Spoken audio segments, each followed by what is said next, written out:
বিসমিল্লাহির রহমানির রহিম। Doctor Mosharraf foundation কলেজের মানবিক দ্বিতীয় বর্ষের সকল ছাত্রীকে আমার অনলাইন ক্লাসে স্বাগতম। আমি এ.কে.এম. হুমায়ুন কবির, সহকারী অধ্যাপক, ইসলামের ইতিহাস ও সংস্কৃতি। আজকে ইসলাম ইতিহাস ও সংস্কৃতি দ্বিতীয় পত্রের দ্বিতীয় অধ্যায় দিল্লির সালতানাত যুগ 1206 থেকে 1526 খ্রিস্টাব্দ এর গিয়াসউদ্দিন বলবন সম্পর্কে আমরা আলোচনা করব। গিয়াসউদ্দিন বলবন 1266 থেকে 1287 খ্রিস্টাব্দ পর্যন্ত ক্ষমতায় ছিল। প্রাথমিক আলোচনায় আমি আলোচনা করব ইলতুৎমিশ মারা যাওয়ার পর ভারতীয় উপমহাদেশে দিল্লি সালতানাতের ক্ষমতা নিয়ে তুর্কি ও তুর্কিদের ভিতরে অনেক ঝামেলা হয়, যা আমরা সুলতানা রাজিয়ার রাজত্বকালের কাহিনীতে শুনেছি। সুলতানা রাজিয়া মৃত্যুর পর ইলতুৎমিশের দ্বিতীয় পুত্র বাহরামের কাছে পরাজিত হয়। বাহরাম ক্ষমতায় ছিল। তুর্কিরা তখন অনেক ক্ষমতাবান হয়ে যায়। তুর্কিরা বাহরামকে সরিয়ে দিয়ে ইলতুৎমিশের নাতিকে ক্ষমতায় বসায়। পরবর্তীতে তুর্কি 40 চক্রে অন্তর্ভুক্ত তুর্কি নেতা গিয়াসউদ্দিন বলবনের কৌশলে ইলতুৎমিশের চতুর্থ পুত্র নাসিরউদ্দিনকে দিল্লির সিংহাসনে বসান। নাসিরউদ্দিন ক্ষমতায় বসলেও, শাসক হলেও, মূল ক্ষমতা ছিল গিয়াসউদ্দিন বলবনের হাতেই। সুলতান নাসিরউদ্দিন সম্পর্কে একটু কথা বলতে হবে। তার সম্পর্কে তোমাদের একটু জানা দরকার। তিনি একজন ব্যতিক্রমধর্মী শাসক ছিলেন। তিনি একদম সাদা মাটা জীবন যাপন করতেন। কোনো আড়ম্বরতা ছিল না, তার কোনো বৃত্ত ছিল না। তার স্ত্রী নিজে রান্না করত, সেই রান্না উনি খেতেন।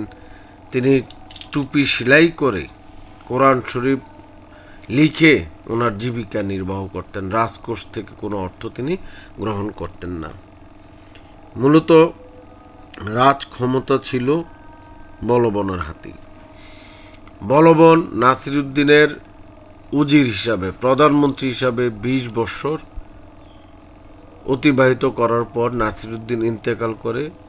নাসিরউদ্দিনের সিদ্ধান্তেই গিয়াসউদ্দিন বলবন 1266 খ্রিস্টাব্দে দিল্লির সিংহাসনে আরোহণ করে। তখন গিয়াসউদ্দিন বলবনের বয়স ছিল 60।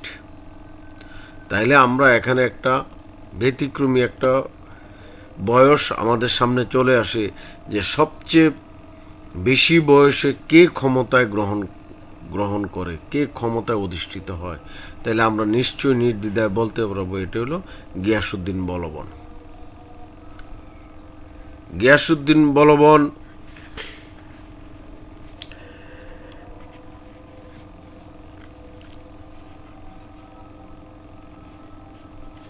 ক্ষমতা গ্রহণ করার পর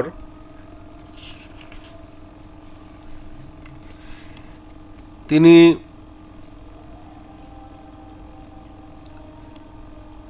ইলতুৎমিশের ক্রীতদাস ছিলেন।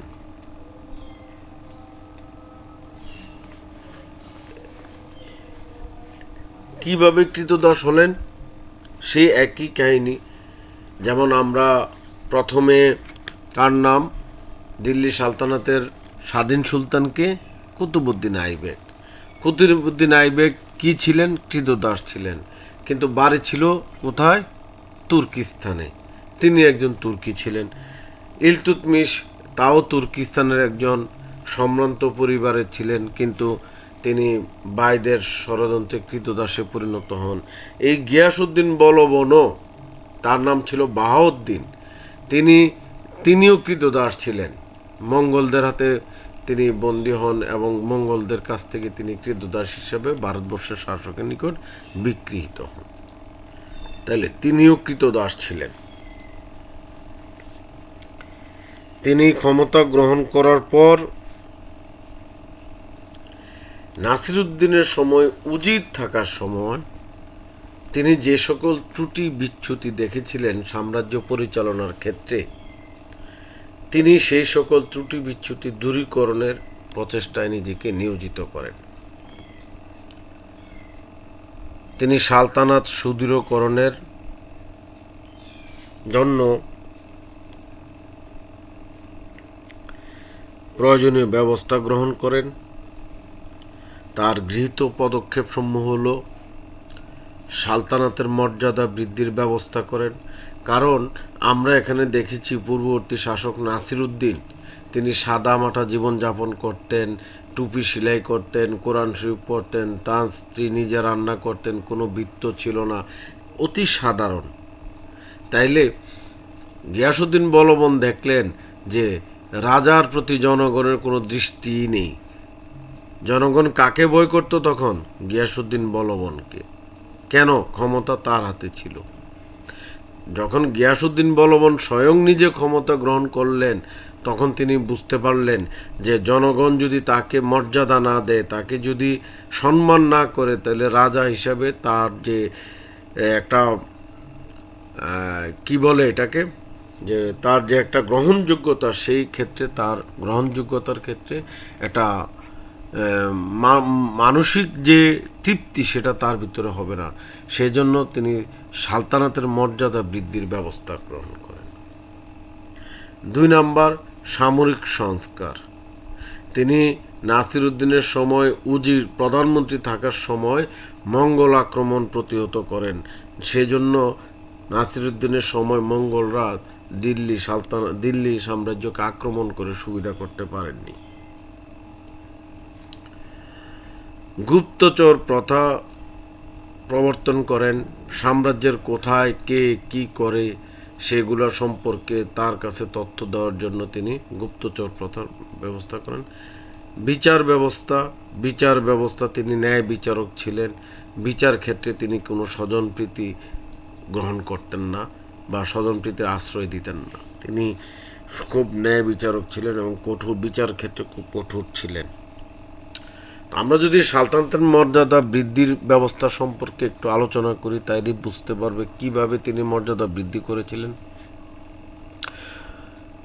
কারণ ইলতুৎমিশের মৃত্যুর পর সুলতানা রাজিয়া, বাহরাম, মাহমুদ, নাসিরুদ্দিন, এই যে অবস্থার ক্ষেত্রে দিল্লির সালতানাতের অবস্থা খুবই শোচনীয় ছিল, ভেঙে পড়ার মতন অবস্থা ছিল। যে কোনো সময় মঙ্গলরা আক্রমণ করেই ভারতবর্ষ এই সালতানাতের পরিসমাপ্তি ঘটে যেত। সেই অবস্থায় বলবন ক্ষমতায় এসে তার যে পদক্ষেপ, এই পদক্ষেপ সমূহ কারণে বলবনকে কিন্তু দিল্লির সালতানাতের কি শাসক বলে? তাকে বলে সুদৃঢ়করণের শাসক। দিল্লি সালতানাতকে সুদৃঢ় করেন, মানে তিনি পুনর্জন্ম দেন, দিল্লি সালতানাতের পুনর্জন্ম দেন। কিভাবে? দেখো, মর্যাদা বৃদ্ধির ক্ষেত্রে তিনি রাজকীয় মর্যাদা বৃদ্ধির ব্যবস্থা গ্রহণ করলেন।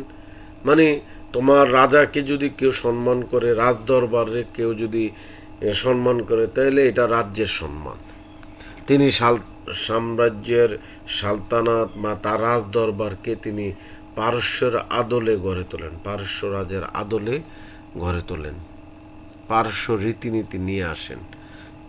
মাথা নিচু করে সালাম দেওয়া, কুর্নিশ করা, এগুলা পারস্য রীতি ছিল।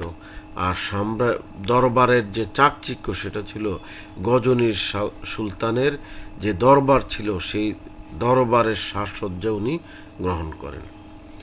দরবারে বসে হাসি ঠাট্টা সব বন্ধ করে দেন। তিনি মদ্যপান নিষিদ্ধ করেন, দরবারে হাসি ঠাট্টা, অতিরঞ্জিত কথা সব বন্ধ করে দেন। আর তিনি সব সময় রাজকীয় পোশাক পরিধান করে থাকতেন এবং তার যে একান্ত বৃত্ত, একান্ত বৃত্ত তাকে রাজকীয় পোশাক ব্যতীত দেখে নাই। এইভাবে তিনি পার্শ্বর আদব কায়দা এবং গজনীর রাজদরবারের চাকচিক্য এনে তিনি সালতানাতের মর্যাদা বৃদ্ধি করেন। সামরিক ক্ষেত্রে দুর্বলতা উনি হারে হারে টের পান নাসিরউদ্দিনের উজির থাকা সময়। তাই তিনি ক্ষমতা গ্রহণ করেই সামরিক সংস্কারের দিকে নজর দেন। তার সময় অনেক বৃদ্ধ অকর্মণ্য সৈন্য সেনাবাহিনীতে ছিল। তিনি ঘোষণা দেন সেনাবাহিনী পুনর্গঠনের। তিনি নিজে থেকে সেনাবাহিনী সদস্য রিক্রুট করেন। বয়স্ক, ভগ্নস্বাস্থ্য বা শারীরিক ত্রুটি সম্পন্ন ব্যক্তিদেরকে তিনি সামরিক বাহিনীতে নিয়োগ দেন নাই। তিনি সুঠামদেহী এবং শারীরিক সক্ষমতা সম্পন্ন লোকদেরকেই তিনি সামরিক বাহিনীতে নিয়োগ দেন। সামরিক বাহিনী পুনর্গঠন করেন। এবার তিনি সামরিক চৌকি বা যেটাকে আমরা বলি ক্যান্টনমেন্ট, যেমন সামরিক বাহিনীর একটি ঘাঁটি, এরকম সীমান্ত অঞ্চলে যে চৌকিগুলো ছিল, দিল্লি সালতানাতের সামরিক বাহিনীর যে চৌকিগুলো ছিল বা যে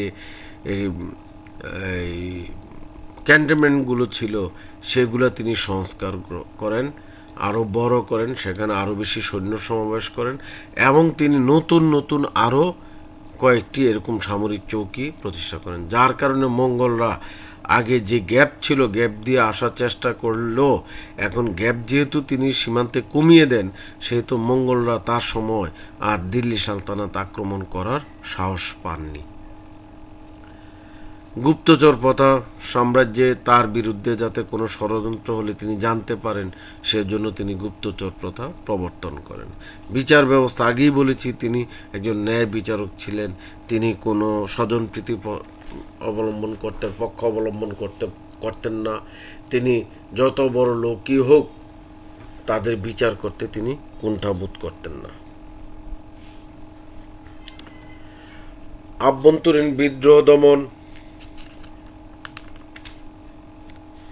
তিনি মেওয়াটিদের বিদ্রোহ দমন করেন, দোয়াবের বিদ্রোহ দমন করেন, উপজাতীয়দের বিদ্রোহ দমন করেন।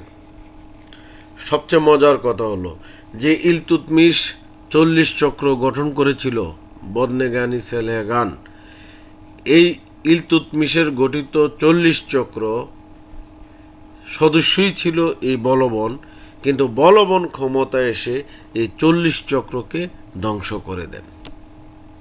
স্বীয় ক্ষমতাকে পাকাপোক্ত করতে গিয়ে তিনি 40 চক্রকে ধ্বংস করে দেন।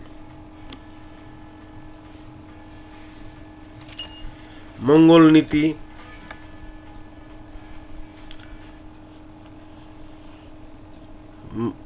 আমি সামরিক সংস্কারে মঙ্গল নীতির কথা বলেছি যে মঙ্গলরা যাতে সীমান্ত অতিক্রম করে দিল্লিকে আক্রমণ করতে না পারে, সেই জন্য তিনি সীমান্ত ব্যবস্থায় নিরাপত্তা ব্যবস্থা রক্ষার জন্য 2 ভাগে ভাগ করে ফেলেন।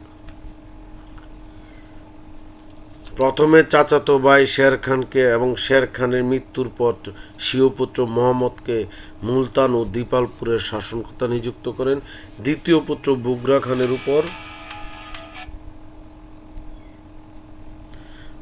খানের উপর তিনি সামানা ও সুসানার শাসনভার অর্পণ করেন। এই মোহাম্মদ এবং বুগরা খান মঙ্গলদেরকে ভারতবর্ষে এসে আক্রমণ করে শান্তিতে থাকার সুযোগ দেন নাই।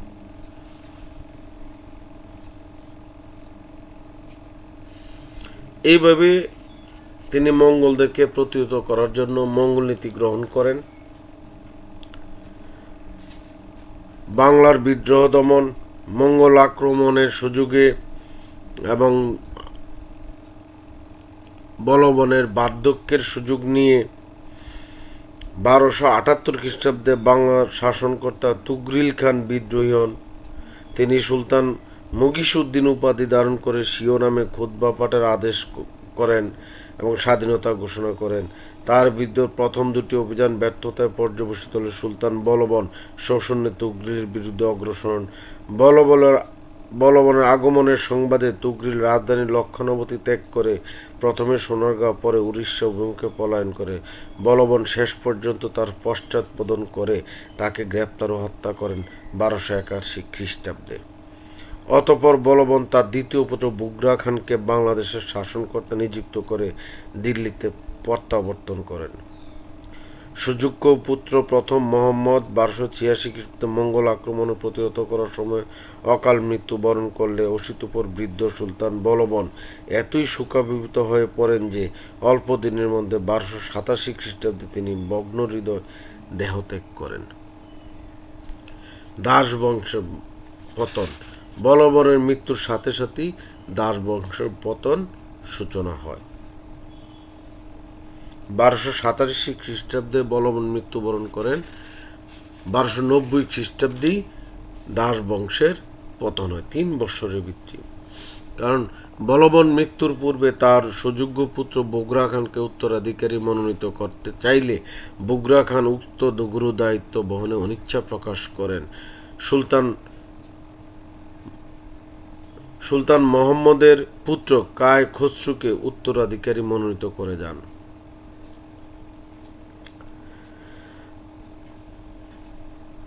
বলবনের মৃত্যুর পর দিল্লি আমিরগণ মৃত সুলতানের মনোনীত কায় খসরুকে বাতিল করে বুগরা খানের পুত্র কায়কোবাদকে সিংহাসনে স্থাপন করেন। যুবক কায়কোবাদের অনবজ্ঞিত ইন্দ্রপরায়ণতার শাসন ব্যবস্থা শিথিল হয়ে পড়ে। আমির উমর সুলতানের ন্যায় আরাম আয়েশে নিজেদের বাসিয়ে দেয়। ফলে শুরু হয় অভিজাতদের মধ্যে দ্বন্দ্ব। খলজি ও তুর্কিদের মধ্যে সংঘর্ষ বাধে। তুর্কিগণ অতিরিক্ত মদ্যপানে পক্ষাঘাতগ্রস্ত সুলতান কায়কোবাদকে পদচ্যুত করে তার 3 বছরের পুত্র কাইমুরসকে 1289 খ্রিস্টাব্দে দিল্লির সিংহাসন বসান। তুর্কিরা খলজি আমির জালালউদ্দিন খলজিকে আক্রমণ করে ব্যর্থ হলে জালালউদ্দিন শিশু সুলতান কাইমুরসকে বন্দী ও কায়কোবাদকে হত্যা করে 1290 খ্রিস্টাব্দে দাস বংশের ধ্বংসস্তূপের নিজেকে সুলতান বলে ঘোষণা করে। কে ঘোষণা করল? আলাউদ্দিন খলজি। তাহলে দাস বংশের সূচনা কত? 1206। দাস বংশের পতন কত? 1290। দাস বংশের সর্বশেষ সুলতানের নাম কি? কায়কোবাদ।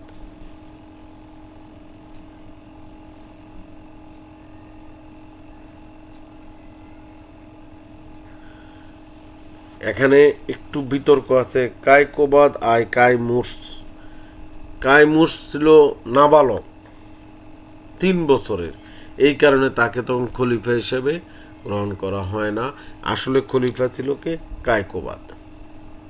তাহলে দিল্লি সালতানাতের দাস বংশের সর্বশেষ সুলতানকে কায়কোবাদ। আমরা এভাবে যদি প্রথম থেকে সবগুলো পয়েন্ট যদি এভাবে পড়ে আসি, তাহলে আমরা বলবনের সমস্ত কিছুই জানতে পারব।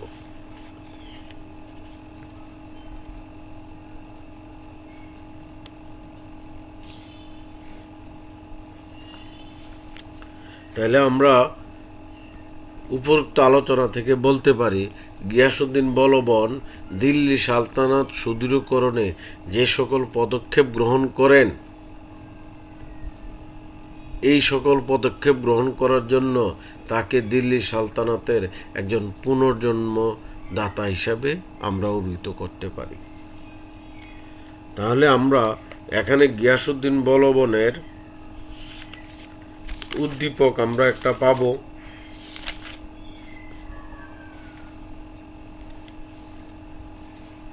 উদ্দীপকটা হবে এইভাবে: গিয়াসউদ্দিন বলবনের সালতানাতের মর্যাদা বৃদ্ধি। এটা হবে উদ্দীপক। এই যে ধরো এক্স নামক শাসক ক্ষমতায়, মানে আবার বয়স থাকবে অনেক বেশি বা খুব কম, এরকম থাকবে, ক্ষমতা এসে নিজের ক্ষমতাকে সুসংগঠিত করার জন্য বা নিজের মর্যাদা বৃদ্ধির জন্য তিনি জমকালো রাজপ্রসাদ, রাজকীয় পোশাক, রাজদরবারে বিভিন্ন প্রথা, এই ধরনের কোনো কথা বললেই আমরা বুঝতে পারবো এটা কে? গিয়াসউদ্দিন বলবন। কে এটা? গিয়াসউদ্দিন বলবন। আর তার যে গৃহীত পদক্ষেপ, মঙ্গল নীতি বা সামরিক সংস্কার, গুপ্তচর প্রথা, বিচার ব্যবস্থা, আভ্যন্তরীণ বিদ্রোহ দমন, মঙ্গল নীতি, বাংলার বিদ্রোহ দমন, এইগুলো আমরা আলোচনা করে আমরা 4 নম্বর প্রশ্নের উত্তর দিতে পারব। তাইলে দিল্লি সালতানাত সুদৃঢ়করণে তোমার শাসক, তোমার পাঠ্যবইয়ের শাসক আর কি ব্যবস্থা গ্রহণ করেছিলেন বললে আমরা, ধরো যদি সালতানাতের মর্যাদার বৃদ্ধির ক্ষেত্রে যে কাজ করছে এটা তো আমরা উদ্দীপকই আছে যে এটা আমাদের শাসক বলবন করেছেন, আর বাকি সবগুলো আমরা আলোচনা করলেই আমাদের 4 নম্বর প্রশ্নের উত্তর দিতে পারবো। তোমরা বই থেকে এই পয়েন্টগুলো ভালোভাবে পড়ে একটা নোট তৈরি করে ফেলবে। সেই নোটের আলোকে তোমরা এই পড়াগুলো যদি পড়ো, তারপরে স্যার যেভাবে উদ্দীপকের কথা বললাম ওইভাবে উদ্দীপকের চিন্তা করে যদি তোমরা তোমাদের পড়াটা তৈরি করে ফেলো, তাহলে গিয়াসউদ্দিন বলবন থেকে যেইভাবেই প্রশ্ন আসুক আমার বিশ্বাস তোমরা সেই প্রশ্নের উত্তর দিতে পারবে। তো আজকের আলোচনা এখানেই শেষ করছি। তোমরা ভালো থেকো, সুস্থ থেকো। আজকের মতো এখানেই সমাপ্তি।